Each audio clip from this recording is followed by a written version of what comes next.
Welcome back into the film room. I'm your host, Eric Turner, and today we're going to take a quick look at Minkah Fitzpatrick of the Pittsburgh Steelers. He's one of the best players in the secondary of the Steelers and really across the league as a safety. And you heard Josh Allen mention him in his press conference. Here's a quote from Allen in his presser. He said, "He's a ball hawk and one of the best safeties in the league. He just switches up his style every couple plays. You don't know if he's dropping into the box or if he's trying to play over the top of something."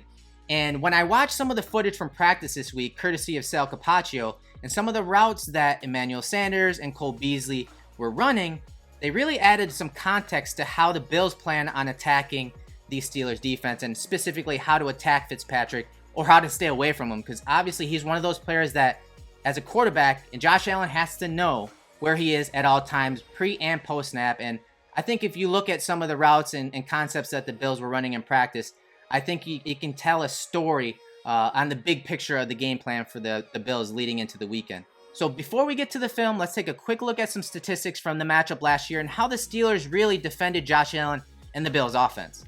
All right, so here are some statistics based on how the Steelers defended the Bills in 2020. Now, does that mean that's how they're going to defend them this year? Of course not. But if you look at some of these stats last year, and specifically the one high versus two high looks overall, the Steelers played a one high look against the Bills 67% of the snaps last year. So 67% of the time that Josh dropped back the pass, the Steelers were in some sort of one high look. Now you can see on the left-hand side, one high man was primarily how they did attack the Bills. Do I expect them to do that again this year? No, I don't think they have the talent really on the outside to go man for man with how deep the Bills receiving core is, and even some of their tight ends and guys coming out of the backfield. So I don't expect them to really attack in that manner or that high of frequency, but I do expect them to leave Minkah back there in a single high type look and let him read some plays just based on the type of play caller that Keith Butler is, a defensive coordinator for the Steelers. I expect them to be aggressive, try to be physical, a little bit along the lines of the Chiefs game plan last year in the playoffs, but really give their playmakers at the linebacker levels, at the safety levels, opportunities to make plays when they are given to them. So I expect some single high looks, and the Bills have to be able to hit on those plays and those explosive plays down the field, because Josh, again, did miss a couple opportunities last year.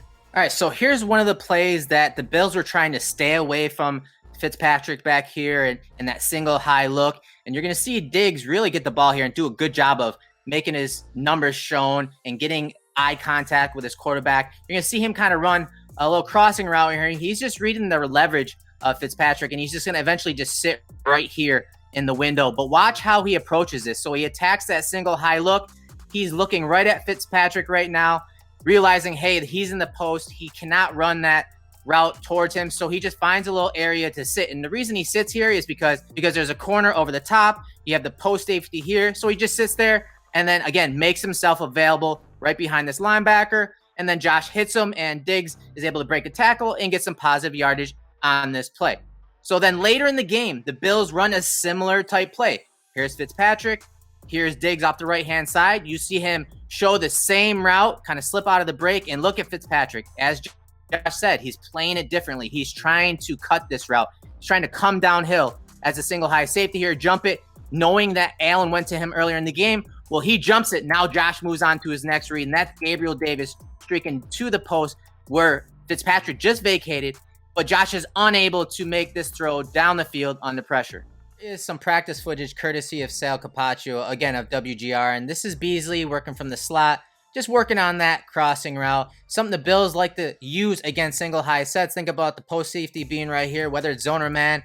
They like running this deep crosser here and then sending another one this way. So you see them working on that off of play action right here in practice. Right there, Josh Allen making a throw to Beasley. So again, just one way the Bills like to attack coverages. That's their wave concept, those deep crossing routes, and usually they'll have a post route behind it. So here is the play action fake, again, from Josh Allen, and then what we call a Viper route by Emmanuel Sanders deep down the field. Very similar to what the Bills ran a couple years ago with their deep V route, which you'll see here in a few minutes. So there's a lot going on this play. So let's take a look at it. So first, the play action fake. So you see the play action fake right here from Josh Allen, and you got to think about it from the defensive side of the ball, from the defense's perspective. If this defender is reading run and all the offensive linemen in front of him are selling run, that guy's going to, first of all, he's going to hesitate. His eyes are going to be in the backfield. He's going to have to process run to pass. Secondly, the other key that he's looking at is how Sanders, on the release of his initial route stem, as he works upfield, sometimes that is what a wide receiver does on his push crack. So that movement by Sanders off the line of scrimmage right there could sell run as well, because it looks like he's just really going to push crack right there. And then the run is going to be coming outside here, maybe bouncing out wide on, say, an outside zone run. So a lot of the keys here for the Steelers defenders could be run, but obviously it's a pass, and you'll see the route here by Sanders. So he's pushing right there to that defender, and then what he's doing is he's reading that defender's leverage. If that defender is a single high type safety, well, more times than not, what's going to happen, this is going to break off into that similar route that we saw from Foster against the Detroit Lions a couple years ago, that deep V. It's basically going to be a flag route. But if there were two safeties back here, he's probably just going to run to the post. That's a too high look, middle of the field, open. He'd run to the post. So you have a receiver in Sanders who's very talented from the shoulders up. He can process coverages pre to post snap. He can be on the same page as Josh Allen, but he also has the skills and speed and route running ability to get downfield when that leverage changes, when that coverage changes. You see him attack that safety to the middle of the field, that post safety, and then run the flag route based on that leverage, and Josh hits him down the field. So that is very similar to the deep V route, but the Bills call this route, when he's actually reading the safeties, it's called a Viper route. So really nice route here, and you can see Sanders get in and out of that break at the top of the route right there and break to the corner there, usually to the pylon. Really nice play, and a way for the Bills to get Sanders open down the field.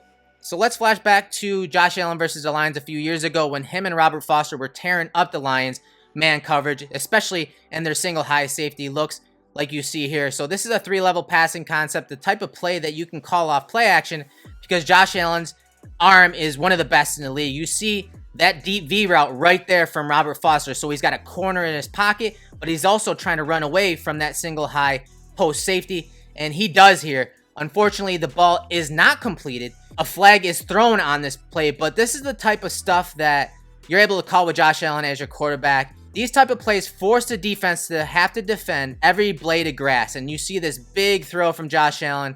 Once again, that goes incomplete, but the ball is placed right there, right around the 1-yard line, because of the speed of Foster and the big arm of Josh Allen.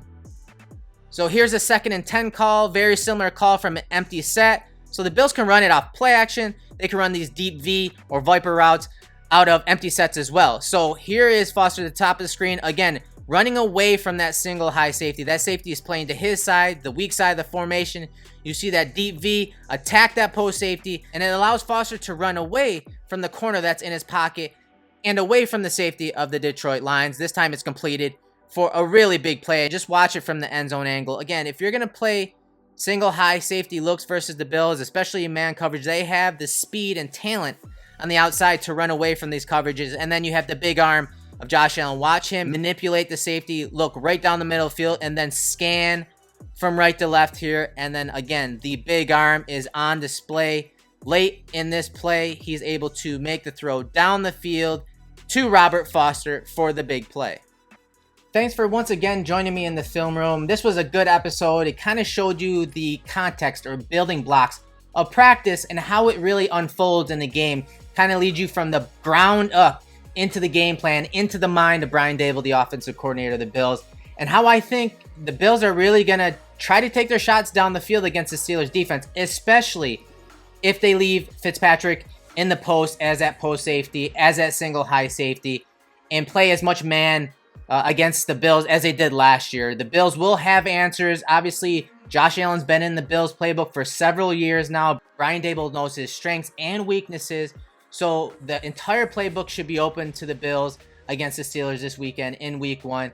But if the opportunities arise again, like they did last year against Fitzpatrick when he's in that deep post safety spot, Josh Allen has to capitalize and really put the game away. There were opportunities last year for Allen and the Bills offense to really kind of open things up. And while Diggs had a big day, Davis could have had a big day as well. So it's something to keep an eye on. Will the Steelers defense give the Bills that many opportunities down the field versus man coverage versus single high safety looks, because the Bills have the horses on the outside to create some explosive plays and to put points on the board.